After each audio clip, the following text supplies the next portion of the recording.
Oh, hello, friends. In connection with the next session of Sufism and the Art of Living, which will be coming up on the 10th of August at Rudra Mandir in Berkeley, a session called Tuning to an Inner Music. This morning I found a writing that I did after a meditation, an involuntary meditation that happened at 4 a.m. about a year ago. And I want to share this writing with you. It's about the presence of nature and its elements in music.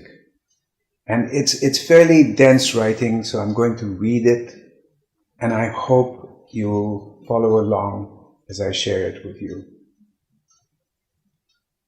The voice. It is a meeting of air and earth. Indians say that the voice is the first instrument, but nature sounds are probably what we imitated to develop speech and song. And so we start with grounding, connecting into the earth, which is actually an electrical process, or perhaps an electromagnetic one, because we are continually generating electric flows by our thoughts and our movements. And we tend to hold some of this electric charge in our muscles, which become triggered or activated or tensed. When the muscles are relaxed, there's simply more room. There's more space for air to enter and to receive the impression, the shape of the feeling sound that we want to make,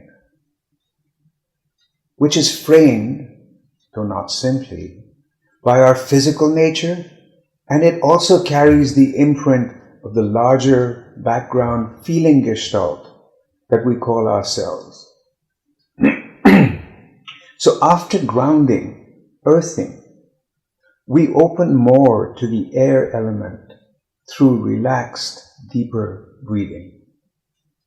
This breathing also brings in sensations, sensory, sensual inputs and impressions which influence and inform our sound and song.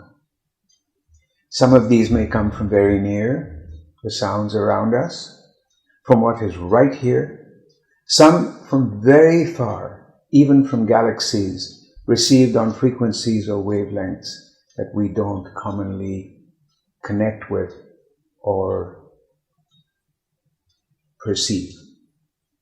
A single set of harmonics of one human-produced note or tone can evoke resonance of a whole spectrum of associated and synchronistic ideas, images, and phenomena.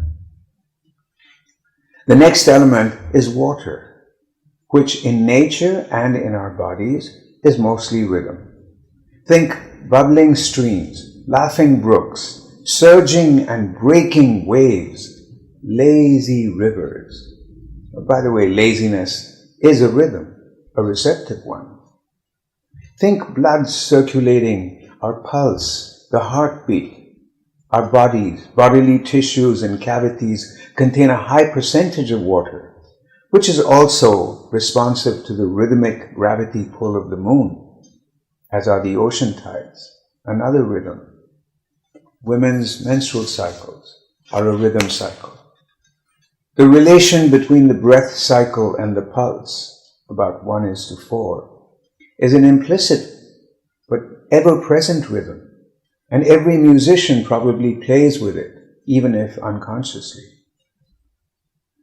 This rhythmic awareness brings fluidity, it brings flow to our music, a sense of being in the right place at the right time, of being in harmony with and harmonizing with the environment, a combination of bringing into and falling into, of merging into connection with the uber pulse and the under pulse of the succession of moments that can both define and stretch what a moment is, which is one important function or gift of music.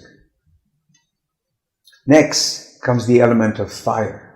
and that is character.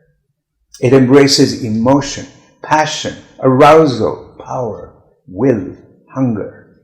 It adds presence, immediacy, danger, and the ever-present, very human, unavoidable element of fear. Hidden or acknowledged, fear is the vulnerability that lights up, that illuminates character, the willingness, the desperation to encounter and play with fire, to create a container for that play, always aware that the container may burn. What a magnificent climax. Perhaps the human story of the quest for fire is an outward projection of an alchemical miracle that really happened inside someone. Fire, that most disorderly, unbound element, paradoxically, must create a structure, a home, an environment that it can burn or threaten to burn, to efface, to wipe out. Perhaps because that is the truest representation, not even representation, manifestation of the human condition. Why else would we live, create, imagine if we were not faced with death? Then there's the fifth element, that utterly indefinable but completely recognizable thing that we call music. And once again, the element of air becomes the medium through which our ears register and absorb this inner and outer play between silence and sound. Or, what do you think? So I mentioned the session coming up on August 10th. We have about 10 tickets left. Okay. Sorry, 9. So why not get yours now? Thank you. Wishing you a beautiful morning, a wonderful day.